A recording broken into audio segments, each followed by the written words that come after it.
Laçın rayonu və Füzuli şəhərinə köçürülən sakinlərdən daha bir qrup şəxs özünü məşğulluq proqramı çərçivəsində mal və materiallar formasında aktivlərlə təmin edilib.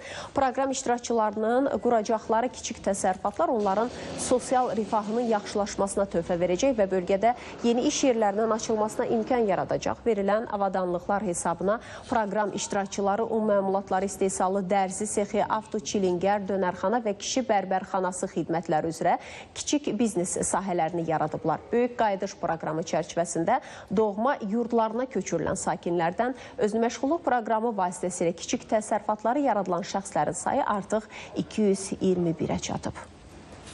Bakıda işləyirdim, eyni avto təmirlə məşğul idim. Bura köçəndən sonra işsizliklə bağlı mən məşğulluğa müraciət eləmişəm.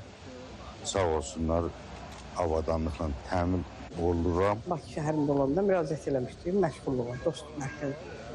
Bura müraciət eləmişdim. Onunla əlaqədar bir də xəbər gələndə sevindim ki, şükürlər olsun.